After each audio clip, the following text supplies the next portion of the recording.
Hi everyone, welcome back to the channel Unique Study Circle. This is your English educator Ameer Ahmed. Guys, today we are going to solve the grand test paper number 62 not 26, 62, and we are going to solve the complete English part. Right? Let's check the solution of each and every question that is being asked in the 60-second grand test. Are you ready? Take a book, take a pen, keep writing the concepts, guys. Okay, now only vinukuntu kuchakandi. Right, let us get started.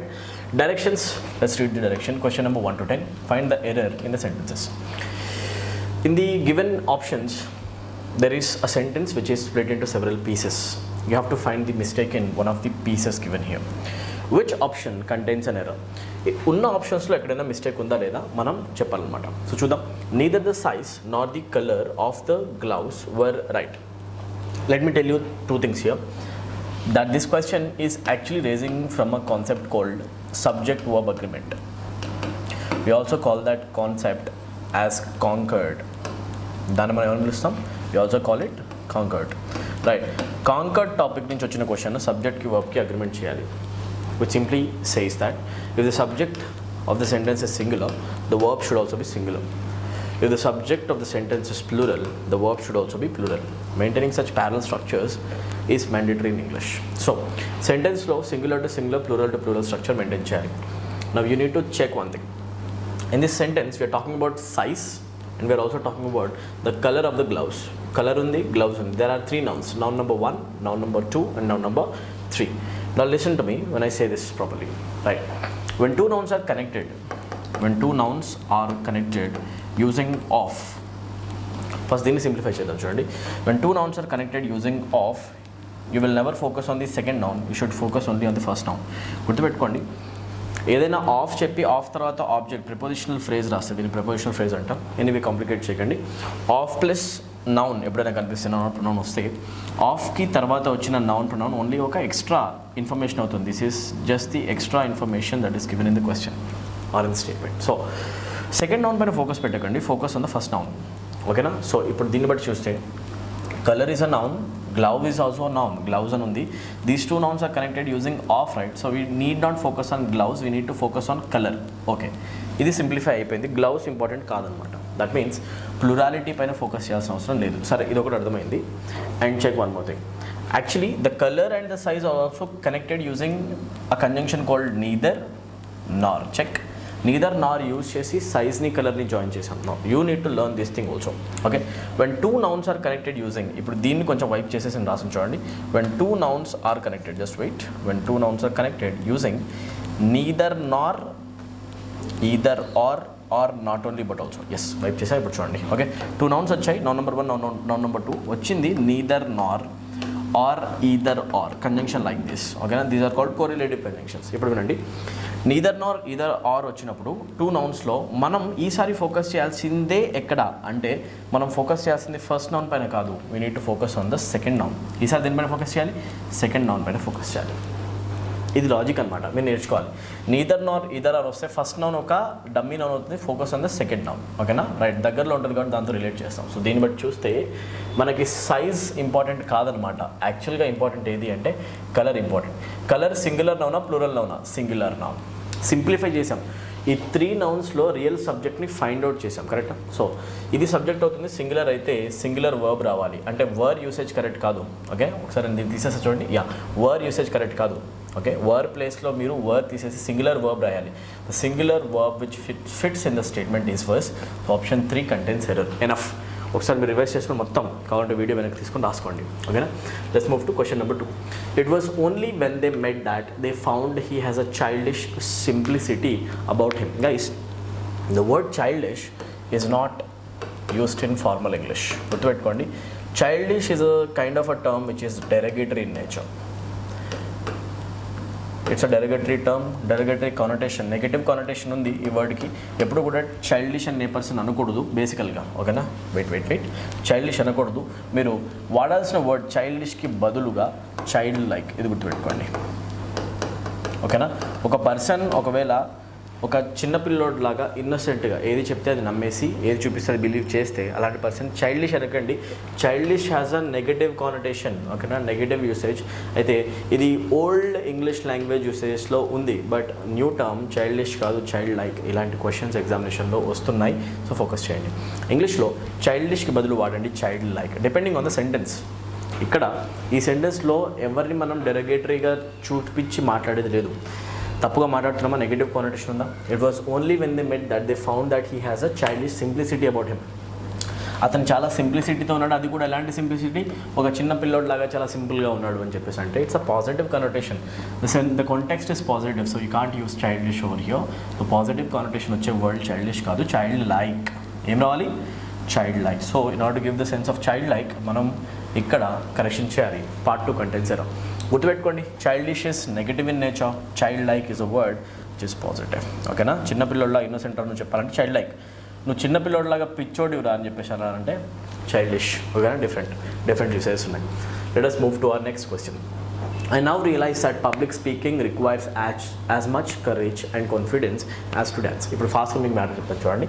I now realize that public speaking, so you talk about public speaking in the statement, అవునా. ఈ స్టేట్మెంట్లో ఒకటి miss అవుతుంది, parallelism miss అవుతుంది. ఏం miss అవుతుంది? Parallelism. Let me correct this once. Parallelism miss అవుతుంది. ఎందుకు parallelism miss అవుతుంది? What's wrong? వినండి. We're trying to relate public speaking with something, ఓకేనా. చూడండి, I now realise that public speaking requires as much courage. Public speaking రావాలి అంటే ఏం కావాలి? పబ్లిక్లో మాట్లాడాలంటే we need courage, as much courage. ఎంత కావాలి అంటే as much courage and confidence as to dance. ఏం కనిపిస్తుంది ఇక్కడ మనకి? As to dance. డ్యాన్స్ పబ్లికల్గా ఎలా అయితే స్టేజ్ పైన పర్ఫామ్ చేస్తామో అది చేయడానికి ఎంత కరేజ్ అండ్ కాన్ఫిడెన్స్ కావాలో అంతే పబ్లిక్ స్పీకింగ్ కూడా కావాలి. పబ్లిక్ స్పీకింగ్ అనే టర్మ్లో ఎండింగ్లో ఐఎన్జీ ఉంటే ఇక్కడ కూడా ఐఎన్జీనే రావాలి, ప్యారలల్ స్ట్రక్చర్స్ రాయాలి. సో నువ్వు దీనిలాగానే పబ్లిక్ స్పీకింగ్ లానే డ్యాన్స్కి కూడా అని చెప్పాలి అనుకుంటే, డ్యాన్స్ లాగానే పబ్లిక్ స్పీకింగ్ కూడా అని చెప్పాలనుకుంటే ప్యారలల్ స్ట్రక్చర్స్ వాడాలంటే టు డ్యాన్స్ ఇన్ఫినిటివ్ కాదు, it requires a gerund. Well it is demanding a gerund here. ఇసాను స్టేట్మెంట్లో జెరెండ్ స్ట్రక్చర్ రాయాలి అంటే we write V1 plus ING. Isn't that right? So replace as to dance by as dancing. So public speaking, dancing parallel structure అయిపోతుంది, అవునా. So చూడండి, I now realize that public speaking requires as much courage and confidence as to dance కాదు, as dancing. So which part contains error? Part 3. దీన్ని mark చేయండి, 1 mark వస్తుంది. Let's move to our next question. Okay, the children which are assembled in the hall are the ones chosen for the field trip. Okay, ఏ children గురించి అయితే మనం మాట్లాడుతున్నామో వాళ్ళు హాల్లో కూర్చున్నారు కదా, వాళ్ళు they are chosen for the field trip. Okay, problem ఏంటి guys? Relative pronoun is not properly used in the statement. The relative pronoun used in the statement is which? Wrong. యాక్చువల్గా స్టేట్మెంట్లో మీరు యూస్ చేయాలి హూ. వై? ఎందుకు? The word relative pronoun which is basically used to refer things. This is the primitive difference between who and which. You might be knowing this already. If not, listen to me. Which అనేది things ని refer చేయడానికి use చేస్తాం, whereas who is used to talk about persons. ఎవరి గురించి మాట్లాడాలని వాడతాం మనం? Persons. So ఇక్కడ మాట్లాడేది మనం చిల్డ్రన్ గురించి అంటే పర్సన్స్. పర్సన్స్ వస్తే మరి మనము విచ్ ఎందుకు వాడతాం? ఇక్కడ యూస్ చేస్తాం who. So if you are to suppose, if you are to replace which by who, you are making correction in which part? 1లో కరెక్షన్ చేస్తారు. who పెట్టేసి చదవండి, కరెక్ట్ అవుతుంది. The children who are assembled in the hall are the ones chosen for the field trip. Statement is written in present tense and it is maintained parallelly. ఇక్కడ కూడా R వచ్చింది, which is fine. ఓకేనా, టెన్స్లో mistake లేదు. Let's move to our next question. It is to certify that he has won the essay writing competition organized by the Department of Arts and Culture.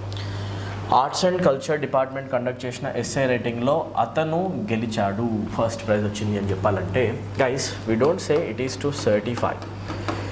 If you say it is to certify, that means you are certifying it on record. You are certifying it on record or on paper, in written format, in writing. ఏమంటాం మనం? In writing. ఏదైనా విషయాన్ని మనం certify చేస్తున్నామంటే మనం దాన్ని రాతపూర్వకంగా రుజువు చేస్తున్నాం, ఓకేనా. సో అయితే ఇన్ రైటింగ్ చెప్పట్లేదు ఇక్కడ, మనం దేన్ని అఫీషియల్, యాక్చువల్గా ఇట్ ఈస్ టు సర్టిఫై అనేది అఫీషియల్ డాక్యుమెంట్స్ దగ్గర వాడతాం. ఎక్కడ వాడతాం? Official documents. రాతపూర్వకంగా మనము ఏదైనా అగ్రిమెంట్ చేయాలంటే రాయాలి దాన్ని, అవునా కదా, రైట్? సర్టిఫై చేస్తాం పేపర్ పైన. సో ఇక్కడ సర్టిఫికేషన్ మ్యాటర్ లేదు. It is to certify that he has won the essay writing. Essay రైటింగ్ని అతను గెలిచాడు అని చెప్పేసి మనం సర్టిఫై చేయట్లేదు. In fact we're just announcing it. ఏం చేస్తాం మనం? We are announcing it. సో మీరు ఇక్కడ అతను గెలిచాడు అని చెప్పేసి అనౌన్స్ అయినా చేస్తామనే వర్డ్ వాడచ్చు. It is to announced that he has won, ఇలా చెప్పొచ్చు. ఆర్ మీరు ఇంకొక వర్డ్ కూడా వాడచ్చు. Rather you can also go with the word called it is to declare. ఏం వాడచ్చు మీరు? Declare. So it is to declare or announce that the essay writing competition organised by the department of arts and culture, he has won that. ఓకేనా? సో మొత్తం చెప్పండి. ఇక్కడ certify కాదు, declare అయినా రావాలి, అనౌన్స్డ్ అయినా రావాలి. ఓకేనా? అనౌన్స్. సో పార్ట్ నెంబర్ 1లో కరెక్షన్ కావాలి. మళ్ళీ చెప్తాను చూడండి. It is to declare that or it is to announce that. రాసుకోండి నోట్బుక్లో. Let's move to next question. Question number 6. If I was he I would not accept this project. This is a sentence. Error detection questions వస్తున్నాయి కంటిన్యూస్గా. సరే, statement has started with if. మనం 64th పేపర్లో అనుకుంటా conditional గురించి already ఒక logic చెప్పడం జరిగింది. కండిషనల్ సెంటెన్సెస్లో ఉంటాయి 3 స్ట్రక్చర్స్ అని. Learning the structures is a must.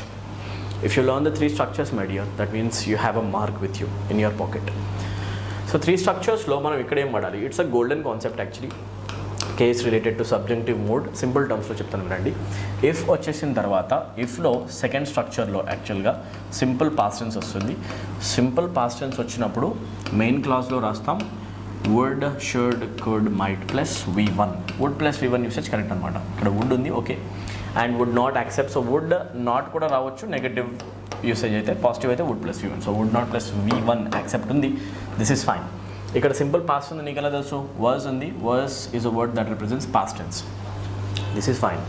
మరి ఇక్కడ ఏంటి ప్రాబ్లం ఏంటి అంటే, ఇఫ్ ఐ వాజ్ హీ అనేది యాక్చువల్గా రియాలిటీ చూపించట్లేదు.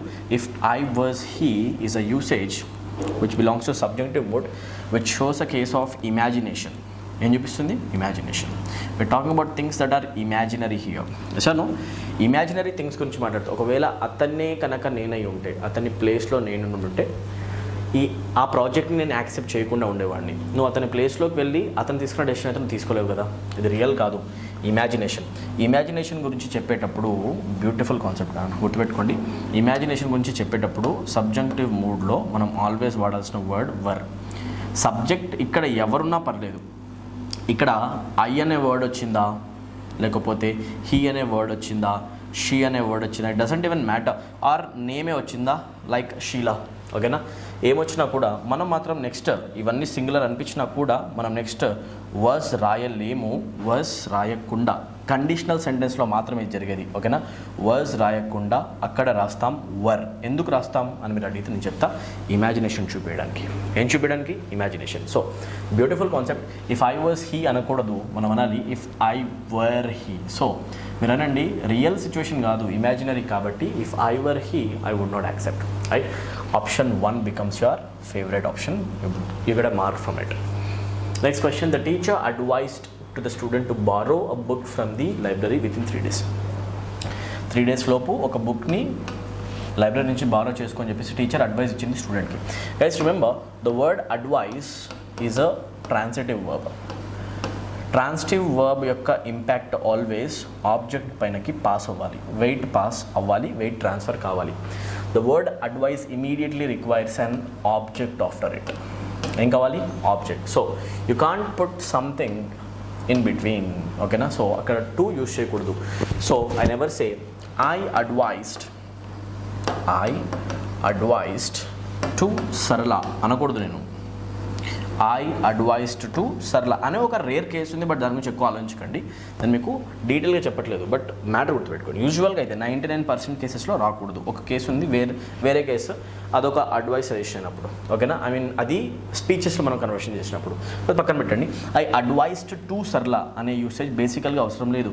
అడ్వైస్ అన్నామంటే దాని తర్వాత ఇమీడియట్గా వెయిట్ ట్రాన్స్ఫర్ అవ్వాలి ఆబ్జెక్ట్కి. ఆబ్జెక్ట్ ఎవరు ఇక్కడ? సరళ. సో మీరైతే అడ్వైస్ తర్వాత టూని అవాయిడ్ చేయడానికి ట్రై చేయండి. సో ఇక్కడ టూని తీసేసేయాలి. The teacher advise the student to borrow. Imperative సెంటెన్స్లా రాస్తున్నారు, అర్థమవుతుంది కదా? No problem, this is absolutely fine guys. ఓకేనా? సో ఇక్కడ టూని మీరు రిమూవ్ చేయాలి. ఓకేనా? ఏ పార్ట్లో మిస్టేక్ ఉంది? పార్ట్ 1లో. Next question. I insisted on his going there immediately. This is a lovely question guys.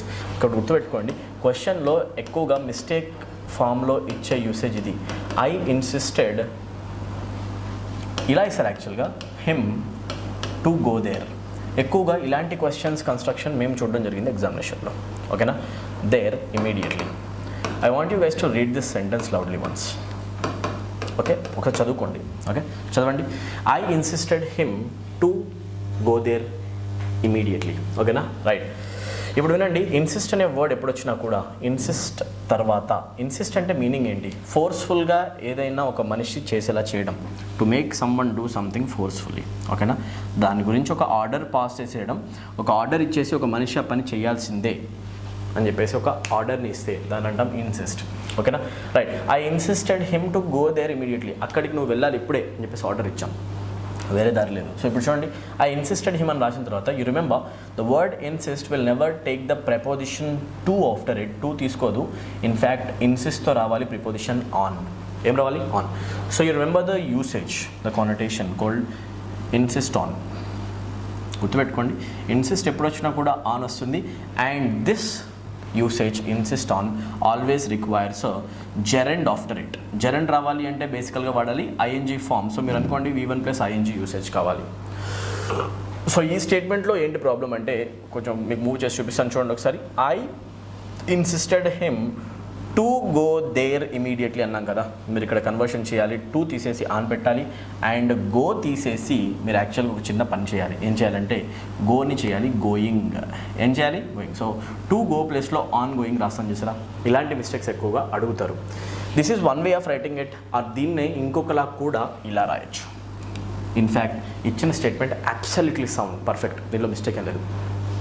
I insisted on his going there ఇమీడియట్లీలో మిస్టేక్ అసలు ఏమాత్రం కూడా లేదు. ఇదే స్టేట్మెంట్ని ఇలా కూడా రాయొచ్చు. ఐ ఇన్సిస్టెడ్ ఆన్ వచ్చిందా రాలేదో ఒకటి చెప్పండి. ఎస్, ప్రిపోజిషన్ ఆన్ యూసేజ్ ఉంది. అండ్ జెరెండ్ యూసేజ్ ఉందా లేదా చూడండి. ప్రొనౌన్తో కూడా ఎలాంటి ప్రాబ్లం లేదు, హిస్ గోయింగ్ అనే అంటాం. ఓకేనా, right. This is absolutely fine.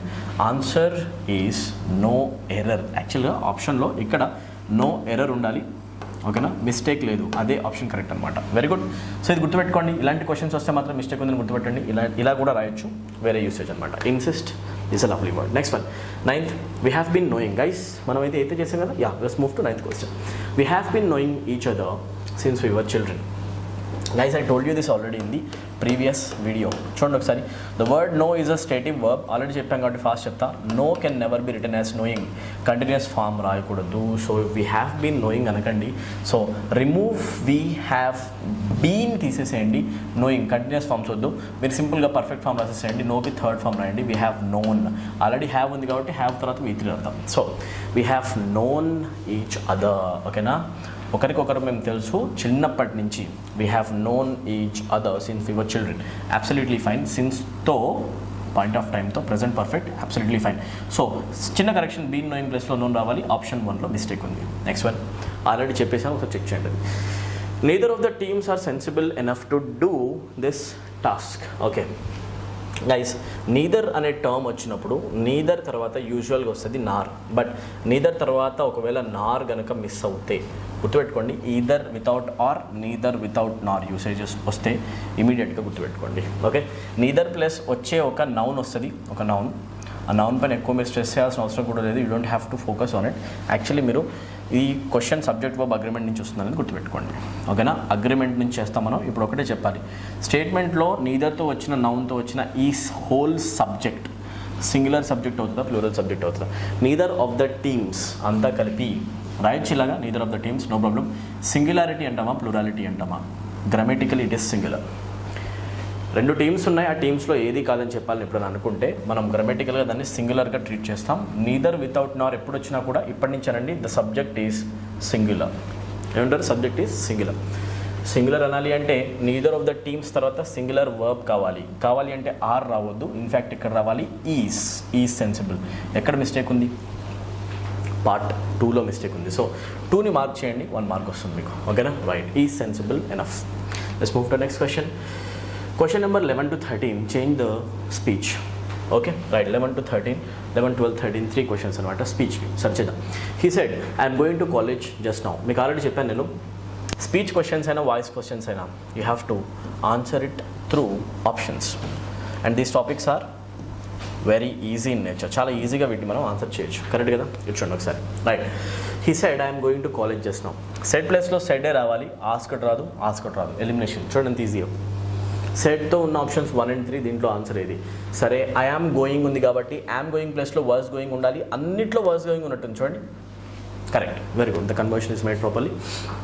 సరే, 1 or 3 చెప్పాలంటే ఇంకొక కీవర్డ్ ఉంది, నవ్. నవ్ ప్లేస్లో రావాలి. దెన్ నవ్ లాగా ఉండదు, దెన్లా మారిపోతుంది. దట్స్ వై 1 రిమూవ్ అయిపోయింది. ఆన్సర్ అవుతుంది 3 సెకండ్స్లో అయిపోతుంది. మీకు ఎక్స్ప్లెయిన్ చేసిన కాబట్టి ఇంకా ఎక్కువ టైం పడుతుంది అంతే. నాకు ఇప్పటికీ క్విక్ అనిపిస్తుంది, బట్ నేను ఇంకా చేశాను అనుకోండి డైరెక్ట్గా చాలా ఫాస్ట్ అయిపోద్ది. మీరు కూడా అలా చేయాలి. The teacher said to the student, okay, can you explain this? Question mark చూసిన వెంటనే నువ్వు ఇఫ్ ఆర్ వెదర్ చూసుకో. అండ్ ఆస్క్డ్ కావాలి. సెట్ టు ప్లేస్లో ఏం కావాలి? ఆస్ట్. ఓకే, అన్నిట్లో ఉంది. సూపర్. నేను ద టీచర్ ఆస్ట్ స్టూడెంట్. ఇక్కడ దాకా అన్నిట్లో సేమ్. వెదర్ దాకా అంతా సేమ్. హీ దాకా అంతా సేమ్.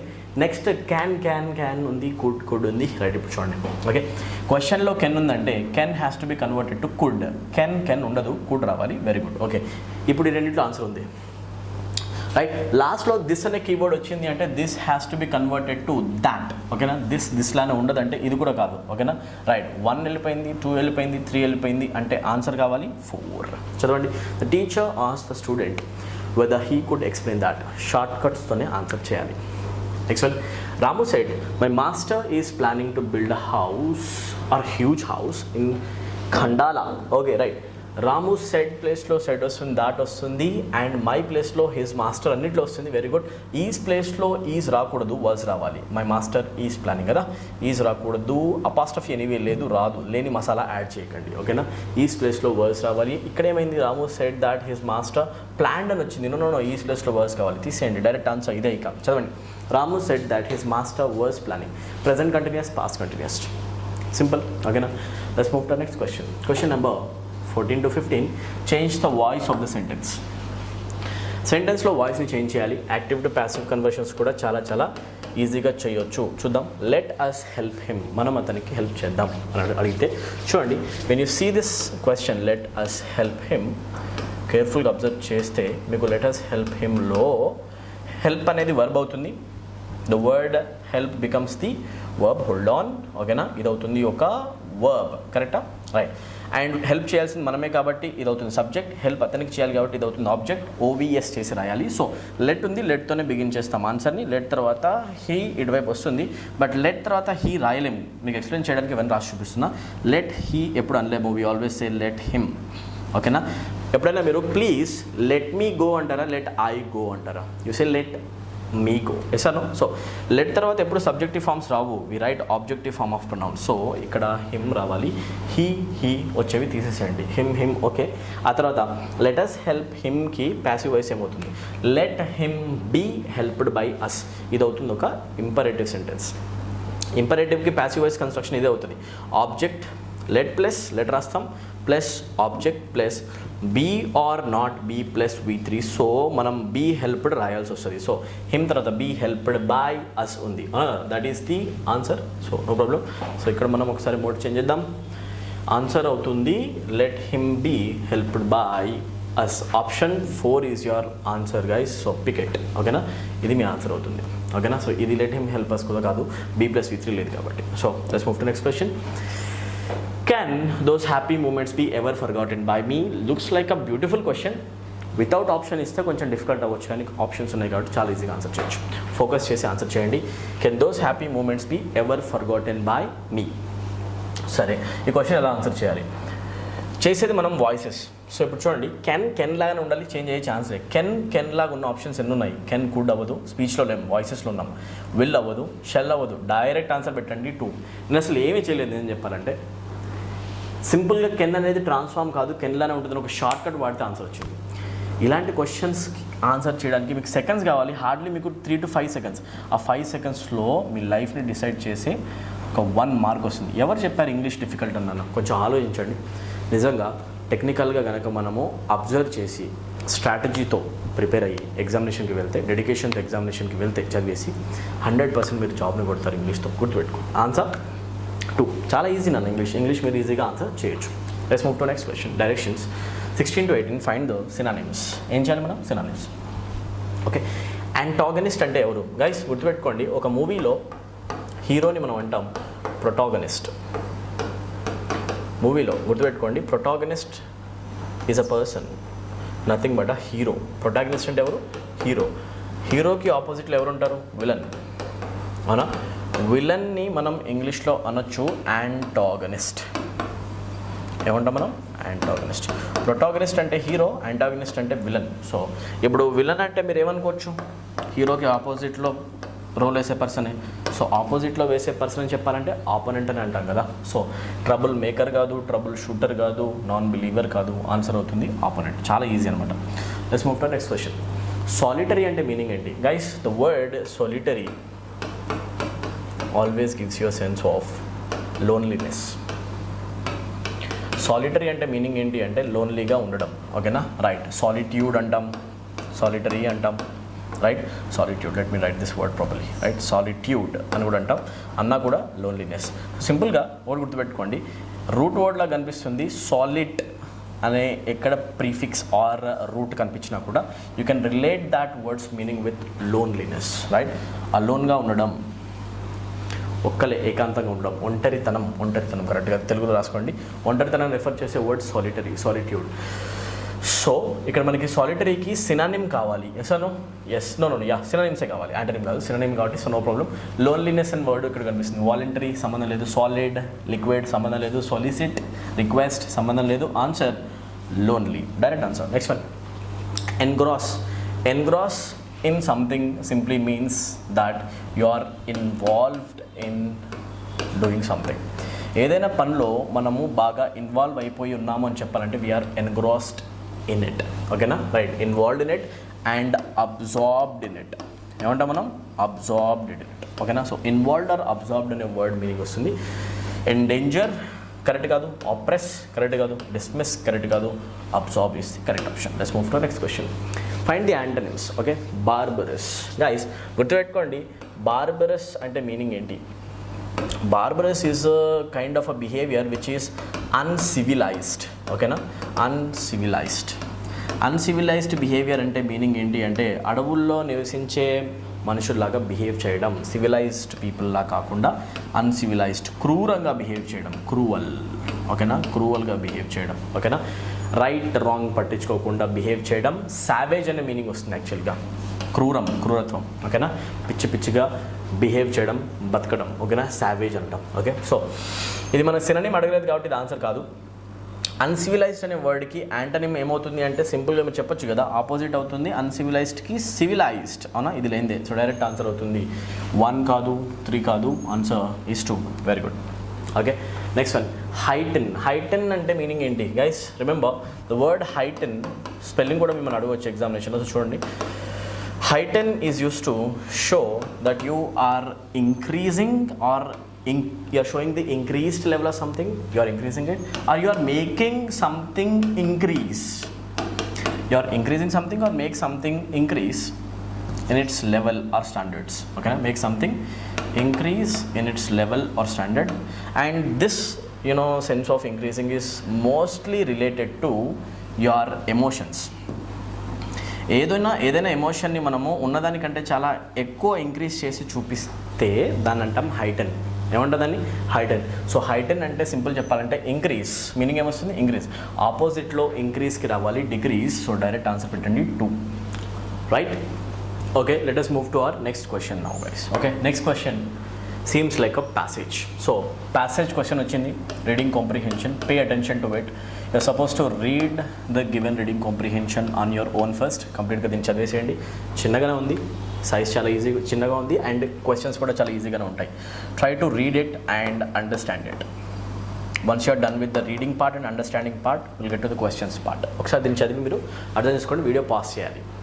ఓకే, మీరు ఆల్రెడీ మొత్తం చదివేసి అర్థం చేసుకున్నాను అనుకుంటున్నా, అండ్ ఇప్పుడు నేను ఎక్స్ప్లెయిన్ చేస్తాను ఫాస్ట్గా. ఆ తర్వాత క్వశ్చన్స్ చేద్దాం. Let's read this once. Freedom has assuredly given us a new status and new opportunities. Okay, స్వాతంత్రం మనకి న్యూ స్టేటస్ ఇచ్చిందంట అండ్ కొత్త కొత్త ఆపర్చునిటీస్ కూడా ఇచ్చిందంట. Right, but it also implies that we should discard selfishness, and ఫ్రీడమ్కి అర్థం ఏంటి ఇంకా ఏమనుకోవచ్చు అంటే మనం మన సెల్ఫిష్నెస్ వదిలేయాలి, లేజినెస్ని వదిలేయాలి, and all narrowness of outlook, బయటకు కనిపించే అవుట్లుక్లో నారోనెస్ని కూడా మనం వదిలేయాలి. Our freedom suggest toil and creation of new values of old ones. Okay, కొత్త మనం ఏమో ఫ్రీడమ్ ఏం సజెస్ట్ చేస్తుందంటే toil and creation of new values, కొత్త వాల్యూస్ క్రియేట్ చేయడం అనేది సజెస్ట్ చేస్తుంది, ఓల్డ్ వన్స్ని పక్కన పెట్టి. We should so discipline our selves as to be able to discharge our new responsibilities satisfactorily. Right, మనం ఎంత బాగా మనల్ని మనం డిసిప్లిన్ చేసుకోవాలి అంటే మనకు వచ్చిన రెస్పాన్సిబిలిటీస్ ఏవైతే ఉన్నాయో మన ఫ్రీడమ్ ద్వారా ఆ రెస్పాన్సిబిలిటీస్ని సాటిస్ఫాక్టరీగా ఫుల్ఫిల్ చేసేలాగా మనల్ని మనం డిసిప్లిన్ చేసుకోవడం చాలా అవసరం. Next, if there is any one thing that needs to be stressed more than any other in the new setup. Freedom వచ్చిన తర్వాత కొత్త సెటప్లో దేనిపైన గట్టిగా స్ట్రెస్ చేయాల్సింది ఏమైనా ఉందా అంటే అదేంటి అంటే it is that we should put into action our full capacity. ఓకేనా, మనం మన ఫుల్ కెపాసిటీతో పనిచేయడం అనేది చాలా ఇంపార్టెంట్. మనుషులు ప్రతి ఒక్కరు కూడా, ప్రతి citizen, and each one of us is productive in his effort. ఓకేనా, each one of us in productive efforts కూడా ఎలా ఉండాలి అంటే మనం ఇచ్చేవి కష్టపడాలి అండ్ అది కూడా ప్రొడక్టివ్గా ఉండాలి. Each one of us in his own స్పియర్లో వాడి జోన్లో అతని జోన్లో ఏ ఫీల్డ్లో ఉంటే ఆ ఫీల్డ్లో ఫుల్ హార్డ్ వర్క్ చేయాలి. హౌఎవర్ హంబల్, ఎంత హార్డ్ వర్క్ చేసినా, ఎంత గెయిన్ చేసినా, ఎంత సంపాదించినా, ఎంత సక్సెస్ఫుల్ అయినా హంబల్నెస్ మర్చిపోవద్దు. హ్యూమిలిటీ ఏమంటాం, హ్యూమిలిటీ, హంబల్గా ఉండాలి. Right, work unceasing work. Okay, పని అస్సలు ఎండింగ్ లేని పని. Okay, endless work. Unceasing work అంటే endless work should now be our watchword. ఓకేనా, ఇదే మన మోటో అయిపోవాలి, వాచ్ వర్డ్ అయిపోవాలి. ఓకే, పని చేయాలి బాగా. Work is wealth and service is happiness. Very good. సంపాదన, నిజమైన సంపాదన ఏంటి అంటే పని. మనం చేసే పనులు నిజంగా డబ్బు వచ్చినా రాకపోయినా మన దగ్గర పని ఉన్నంతసేపు మన దగ్గర వెళ్తుంది అని మీనింగ్. ఓకేనా, right. Work is wealth and service is happiness. ఓకేనా, సర్వీస్ చేయడమే హ్యాపీనెస్. ఓకేనా, రైట్. హ్యాపీనెస్ ఇచ్చేది సర్వీస్, వెల్త్ ఇచ్చేది వర్క్. సో రెండు గుర్తుపెట్టుకోవాలి. నెక్స్ట్, నథింగ్ ఎల్స్ ఈజ్, నిజంగా వేరే ఏవి కూడా హ్యాపీనెస్ లేవు, సర్వీస్ తప్ప. సర్వీస్ చేయాలి. కరెక్ట్గా కదా, మంచి మెసేజ్ ఇస్తున్న ఒక పారాగ్రాఫ్ అనమాట. Next one, nothing else is the greatest crime in India today is idleness. ఎవరెవరైతే లేజీగా బతుకుతున్నారో మీ ఊర్లలో వాళ్ళందరూ చెప్పండి, మన ఇండియాలో, మన నేషన్లో ఎవరైనా పనికిరాని ఉన్నారంటే వాళ్ళు ఎవరు అంటే ఐడియల్గా ఉండేవాళ్ళు, ఏమీ చేయకుండా కాళ్ళెత్తి పడుకునేవాళ్ళు. ఇది గుర్తుపెట్టుకోండి. సో ఐడల్నెస్ని వదిలేయాలి. ఓకేనా, లేజీ పీపుల్ ఎవరైతే ఉన్నారో వాళ్ళు మారాలి, హార్డ్ వర్క్ చేయడం స్టార్ట్ చేయాలి. ఇఫ్ వీ రూట్ ఆర్ ఐడల్నెస్, ఒకవేళ మన ఐడల్నెస్ని కనుక మనం తీసేస్తే ఆల్ ఆర్ డిఫికల్టీస్, మన లైఫ్లో ఉన్న డిఫికల్టీస్ ఇంక్లూడింగ్ ఈవెన్ కాన్ఫ్లిక్ట్స్, ఏమైనా గొడవలున్నా విల్ గ్రాడ్యువల్లీ డిసపియర్. మన లైఫ్లో ఉన్న ప్రాబ్లమ్స్ అన్నీ పోవాలంటే ఐడల్నెస్ని వదిలేయాలి. It's a beautiful concept. చదువుదాం, క్వశ్చన్స్ ఆన్సర్ చేద్దాం. Nothing else can give us joy except. Joy simply refers happiness అన్నా కదా, మీకు తెలుసు. జాయ్ అంటేనే మీనింగ్ ఏంటి అంటే హ్యాపీనెస్. సో హ్యాపీనెస్ని ఇచ్చేది ఏంటి వర్క్ కాదు. వర్క్ ఈజ్ వెల్త్ అని చెప్పాడు అనా, work is wealth. But happiness కావాలంటే చేయండి, సర్వీస్ అన్నాడు అనా కదా, రైట్. సర్వీస్ ఈజ్ హ్యాపీనెస్ అంటేనే జాయ్. సో ఆన్సర్ పెట్టేసేయండి, ఎక్కడ సర్వీస్ ఉంది డైరెక్ట్. ఓకేనా, next one, anyone can free himself from the cultures of difficulties, clutches. Okay, లైఫ్లో ఉన్న డిఫికల్టీస్ నుంచి విముక్తి పొందొచ్చు. ఎలా? ఇఫ్ ఏం చేస్తే అంటే అతని లేజీనెస్ని, ఐడియల్నెస్ని వదిలేస్తే. ఓకేనా, ఏం చేయకుండా కూర్చోవడం అనేది ఒక్కటి వదిలేస్తే అతని లైఫ్లో ఉన్న ప్రాబ్లమ్స్ అన్ని పోతాయి. ఏవి కరెక్ట్ కాదు. Direct option is 2. Let's move to our next question number 23. Okay, right. బ్లూతో ఆన్సర్ చేద్దాం. What has freedom undeniably afforded to the citizens of India. Indian సిటిజన్స్కి ఫ్రీడమ్ ఏమి ఇచ్చింది? ఇది యాక్చువల్గా ఫస్ట్ లైన్లో ఉంది. Freedom has assuredly given us new status. Option ఉంటే పెట్టండి, ఆర్ న్యూ ఆపర్చునిటీస్. ఈ రెండిట్లో ఏది ఉంటుంది పెట్టండి. ప్యాసివ్ ఏముంటే అది ఆన్సర్ చేయాలి. న్యూ అవుట్లుక్ లేదు, అక్కడ న్యూ స్టేటస్ కావాలి. ఓకేనా, రెస్పాన్సిబిలిటీస్ అక్కడ కాదు. ఓకేనా, న్యూ వాల్యూస్ కూడా కాదు. Answer new opportunities. Next one thing needs to be stressed more than anything else in this new setup. ఏంటంటే it is that people should discipline themselves suitably. No, ఇది యాక్చువల్గా డైరెక్ట్గా ఉన్న స్టేట్మెంట్. ఇక మనం ఓన్గా ఏం చేయట్లేదు, ఎగ్జాక్ట్ ఈ స్టేట్మెంట్ ఉంది ఎక్కడో. చదవండి, మనం చదివేటప్పుడు తగిలింది కూడా. రైట్, ఇక్కడ చూడండి. If there is any one thing that needs to be stressed more than any other in the new setup is that, ఇక్కడ నుంచి చదవండి ఏముంది, we should put into action our full capacity, full work each one of us in productive effort అవునా కదా, full work చేయడం కావాలి. So where is the question? Okay, ఇక్కడ చూడండి, డిసిప్లిన్ దెమ్సెల్ఫా కాదు, work to their full capacity seems like my answer. నేను అలా వచ్చండి, substitute old values with new ones అక్కడ ఉందా? లేదు. Okay, next one, discard narrowness of outlook లేదు. Direct answer work to their full capacity. Very good. Let's move to our next question. Dash work should be the motto of our citizens. Citizens యొక్క motto ఏముండాలి? Dash work should be the motto of our citizens. Okay, unceasing work అని ఉంది ప్యాసేజ్లో, చూపిస్తాం మళ్ళీ ఒకసారి. Unceasing work. ఓకేనా, unceasing work అంటే అన్ఎండింగ్ వర్క్. ఎక్కడ ఉంది చూడండి ఒకసారి, అన్సీజింగ్ వర్క్. ఇక్కడ చూడండి, అన్సీజింగ్ వర్క్ ఉంది అవునా కదా, ఎండ్లెస్ వర్క్ అని చెప్పేసి మీనింగ్ అనమాట. సో సీజ్ అంటేనే ఇంగ్లీష్లో మీనింగ్ గుర్తుపెట్టుకోండి, the word seize it self gives a sense of end. ఓకేనా, అన్సీజింగ్ అన్ఎండింగ్ మీనింగ్ ఏంటి యాక్చువల్గా? అన్ఎండింగ్. ఆర్ దీన్నే మనం అనొచ్చు నాన్ స్టాప్ వర్క్. ఏమంటాం మనం? నాన్ స్టాప్ అనే మీనింగ్ ఇచ్చే వర్డే ఏది అంటే ఇన్సెసెంట్, కంటిన్యూస్లీ. నాన్ స్టాప్ అన్నా, కంటిన్యూస్ అనే సెన్స్ రావాలన్నా ఇన్సెసెంట్ అనే వర్డ్ని వాడతాం. సో ఇక్కడ డైరెక్ట్ ఆన్సర్ అవుతుంది ఇన్సెసెంట్. ప్రొడక్టివ్ కాదు, రిసోర్స్ఫుల్ కాదు, ఇంజీనియస్ కాదు. Okay, I guess we have come to the end of this video. Okay, I hope this video is helpful to you. ఒకసారి మొత్తం కూడా నీట్గా రివైజ్ చేసుకోండి. నోట్బుక్లో రాసిన కొత్త కాన్సెప్ట్స్ ఏవైతే వచ్చాయో అవన్నీ కూడా రివైజ్ చేసి ఇప్పుడే బ్రెయిన్లోకి పంపించండి. ఓకేనా, I meet in the next video with one more informative session like this. ఇలానే ఇంకొక గ్రాండ్ టెస్ట్ ఎక్స్ప్లెనేషన్ చేద్దాం నెక్స్ట్ వీడియోలో. Till then take care everyone. Thank you. Good day. All the best.